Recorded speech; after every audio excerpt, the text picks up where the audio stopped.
আল্লাহ কিছুই নাজিল করেননি, তোমরা কেবল মিথ্যাই বলে যাচ্ছ। বিসমিল্লাহির রহমানির রহিম।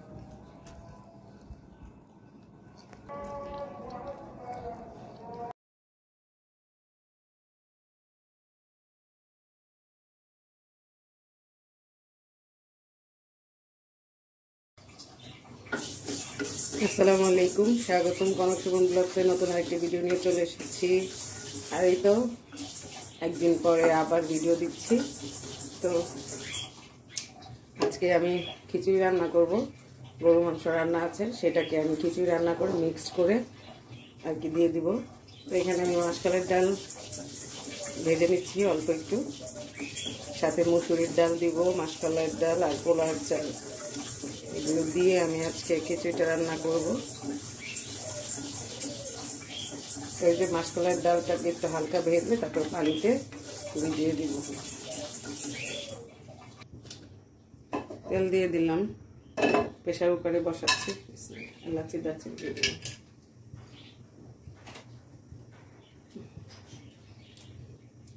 আস্ত কাঁচামরিচ শুকনো মরিচ দিয়ে দিলাম।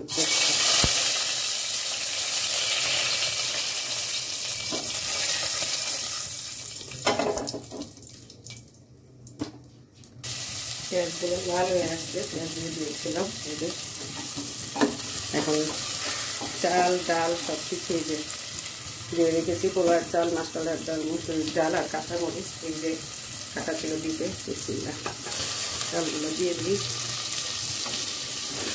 দিয়ে আমি মশলাগুলো দিব।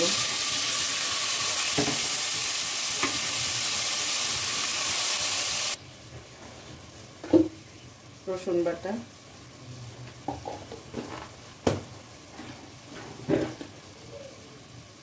আদা বাটা,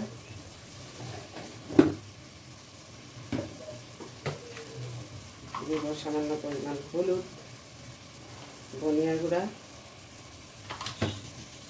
আর কিছুই না। এখন এটাকে ভালো করে মাখিয়ে নিব, মানে মিক্স করে নিব আর কি।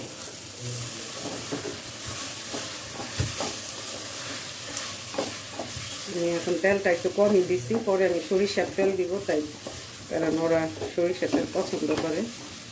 আর আজকে আমার বাসায় ইফতার করতেছি, আব্বার বাসায় যাব না।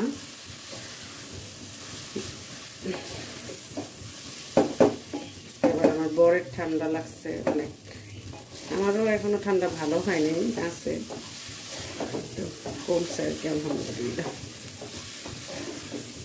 আজকে ইফতারিতে কি কি থাকছে, এই যে বেশি কিছু না,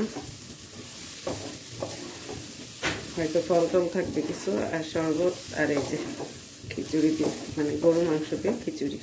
আমি মাংসটা এটার সাথে মিক্স করে দিব ইফতারে। তো একটু ভেজে নেই হালকা, তারপর পানি দিয়ে দিব। কমপ্লিট। বিসমিল্লাহ। যেহেতু একটু নরম নরম হবে খিচুড়িটা, তাই একটু পানিটা ভালোই দিচ্ছি, আর অবশ্যই কিন্তু গরম পানি। এখন দিয়ে দেবো পরিমাণ মতো লবণ।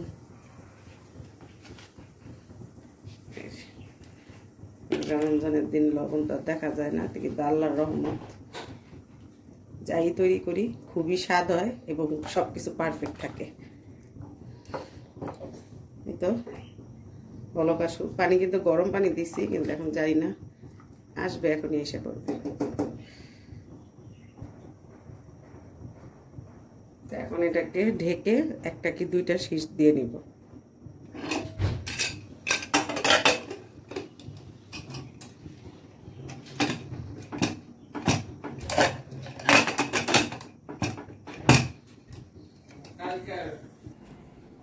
তো এই তো আমি খিচুড়িটাতে দিকে বসাইছি, আর এইদিকে ইফতারের জন্য এখানে খেজুর, আঙুর, মালটা কেটে নিয়েছি, ফল। আর এখানে আমি দুইটা আজকে পানীয় তৈরি করবো আর কি। একটা হলো আনারসের জুস বা শরবত, যেটাই বলেন, জাস্ট এমনি আনারস দিয়ে হালকা একটু পানি দিয়ে এটাকে ব্লেন্ড করে নিব।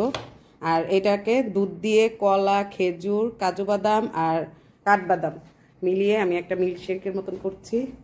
তো ওই তো আমরা দুজন, একজনও ওটস খাই না, তো এটাতে অনেকে ওটস ব্যবহার করে, অনেকে চিরা ব্যবহার করে, তা আমি যেহেতু ইফতারের জন্য করছি, আমি এখানে শুধু জাস্ট দুধ দিয়ে এটা মানে বানাবো আজকে। আর এটা পানি দিয়ে শুধু জাস্ট তৈরি করছি। তো এই দুইটা আর কি শরবত করবো আজকে, কোনো শরবত করবো না। আর সাথে থাকছে খিচুড়ি। তো চলুন। আর মিল্কশেকের এটা আমি শর্ট রিলস হিসেবে ছাড়বো ফেসবুকে, দেখে নেবেন কষ্ট করে। এই তো এটা আর আমি আপনাদের সাথে শেয়ার করছি না। আনারসটা কীভাবে করছি সেটা একটু শেয়ার করছি, চলুন। প্রথমে ব্লেন্ডারে আনারসগুলো নিয়ে নিচ্ছি, তারপরে আমি 1 মগ পানি দিচ্ছি, যেটা দিয়ে আর কি 2 গ্লাস শরবত সুন্দর মতন হয়ে যাবে আমাদের। তো এখানে মানে আমাদের আধা লিটার যে গ্লাসটা আছে সেটার একটু কম আর কি পানি দিলাম। তো তারপরে দিয়ে দিচ্ছি স্বাদ মতো লবণ, সাদা লবণ, তারপর একটু বিট লবণ দিচ্ছি। আর এখন দিয়ে দিব জিরোকেল যে চিনিটা, সেটা মানে আমি এমনি চিনি ব্যবহার করতে চাচ্ছি না, কিন্তু আমার বর বললো যে হালকা একটু ইয়ে করতে, তাই আমার কাছে এই জিরোকেলগুলো ছিল, তাই আমি এটা এখন 3 প্যাকেট দিচ্ছি। তো ছোট ছোট যেহেতু আমার মতে সুন্দর মতন পারফেক্ট হয়ে যাবে। তো তারপর একটু সুন্দর মতন আমি ব্লেন্ড করে নিব।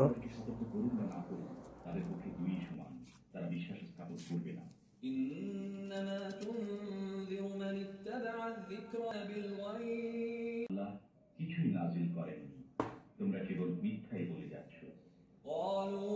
তো ওইদিকে তো সবকিছু করে আসলাম কমপ্লিট। এখন এই যে খিচুড়িটাকে দেখবো, মাশাআল্লাহ খুব সুন্দর হলো। দেখি পানি কেমন আছে। ও হো, এটা তো একদম পানি কমে গেছে, কিন্তু অনেক বাড়ছে কিন্তু। তো সমস্যা নাই, আমি একটু গরম পানি দিয়ে এই মাংসটা দিয়ে দিব। এখানে গরু মাংস, তো এটা দিয়ে দিচ্ছি। এটা আমার বলেন, আমার বরের বলেন, তারপরে আমার শ্বশুরবাড়ির মানুষের সবারই পছন্দ। আর আসলে এইভাবে কিন্তু খিচুড়ি খেয়ে দেখতে পারেন ইফতারিতে, খুবই ভালো লাগে। ভাজা পোড়ার থেকে এভাবে খুব ভালো লাগে। আমি অল্প একটু গরম পানি দিব, যেহেতু খিচুড়িটা একদম পানি টেনে ফেলছে। আর এখন দিয়ে দিব একটু জিরা গুঁড়া, এটার সাথে দিয়ে নাড়াচাড়া করে নামিয়ে ফেলবো আজকে আর কি। এই যে জিরা গুঁড়া দিলাম। এখন খুব সুন্দরভাবে এটাকে মিক্স করে নিব। আরেকটা জিনিস দিব, সেটা হলো সরিষার তেল, যেটা না দিলে আমার বর আর কি সে বলবে, কারণ সরিষার তেলের গ্রানটা না পেলেই সে বলবে। আর এই তো আমি তো যেহেতু একদম পেঁয়াজটাকে ভেজে বাগার দিয়ে বসিয়েছি, এখানে এখন আর কোনো বাগার টাগার দিব না। যদি আমি একবারে মেখে বসাইতাম তাহলে আমি বাগার দিতাম। তো এখন এটা একটু হতে থাকুক, আমি একটু তেল নিয়ে মানে তেল দিব, সরিষার তেল। আপনারা চাইলে ঘি দিতে পারেন, কিন্তু আমার বর পছন্দ করে সরিষার তেল, তাই আমি সরিষার তেল দিচ্ছি।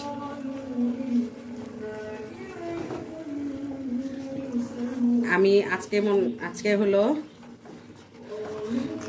অষ্টম রোজা। তো ইফতারিতে কিন্তু আমরা খিচুড়ি, বিরিয়ানি এগুলো খুব আমার বর পছন্দ করে, তো এইগুলি বেশি করি। তো এবার তো 2 দিন আমার বাসায় করেছি, আর আজকে 3 দিন হবে। 5 দিন তো আব্বার বাসায় করলাম। আজকে যাইতাম, কিন্তু শরীরটা ভালো লাগতেছিল না, তাই গেলাম না। আর এই তো শর্টকাটের মধ্যে আমি বানিয়ে ফেললাম। তো কমপ্লিট। এখন আমি এটাকে এভাবেই রেখে দিব।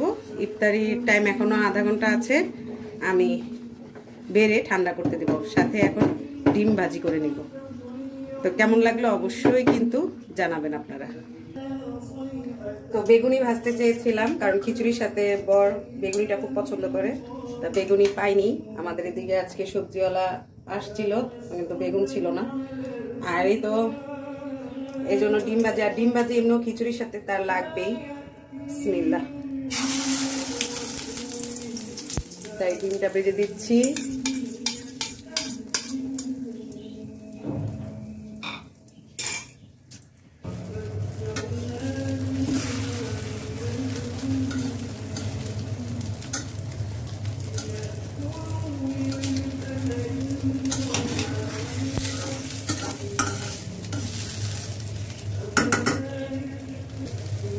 সুন্দর ফুলছে।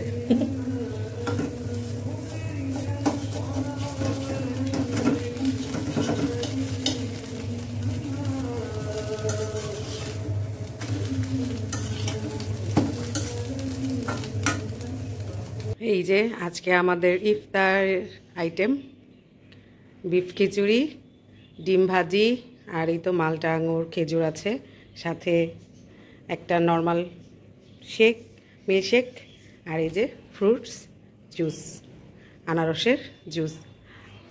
এই তো এখন ইফতারের সময় আর 6 মিনিট আছে, ইনশাল্লাহ আমরা একটু পর ইফতার করব। কেমন লাগলো কমেন্টস করে জানাবেন, আর অবশ্যই একটা করে লাইক দিবেন।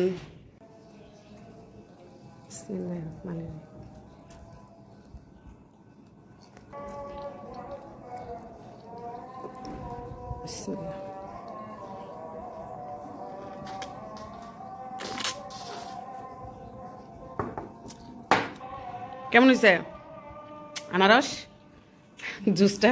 শ্রীমঙ্গলের কথা মনে করতেছে। ইয়ে করো, খিচুড়ি খাই বলো কেমন হয়েছে, মিল্কশেকটা পরে খাও। খুব মজা হয়েছে, হালকা একটু লবণ কম হয়েছে একটু, কিন্তু এমনি খুব মজা হয়েছে। কেমন হয়েছে? স্বাদ হয়েছে। মাসকালের ডাল দিছি, আটা আটা হয়েছে না, আসলে টেস্ট হয়েছে। আর মাসকালের খিচুড়ি কিন্তু আসলে মজা লাগে অনেক। এটা হলে ইফতারিতে আর কিছুই লাগে না আমাদের। খুব মজা হয়েছে। তো ইফতারি শেষ করি। ইফতারির পর যে দুইটা জিনিস ছাড়া আমার চলে না, জানি না কে কি বলবেন, তবে এই যে চা খাবো, খেয়ে তারপরে এই যে পানটা খাবো। আপনি এমন শব্দ করে চা খাচ্ছেন কেন? কি চা কেমন হয়েছে? ভালো। তো এখন চা খেয়ে ফ্রেশ হবো। অনেক মানে ঘুম পাচ্ছে, আজকে অনেক কাজ করছি কিছু, তাই অনেক টায়ার্ড লাগতেছে, জানি না কি করব। তো আজকের ভিডিওটা এখানে শেষ করছি। কেমন লাগলো অবশ্যই কমেন্টস করে জানাবেন। তো সবাই ভালো থাকবেন, সুস্থ থাকবেন, কনক সুমন ব্লগসের সাথে থাকবেন, আমাদের জন্য দোয়া করবেন। আল্লাহ হাফিজ।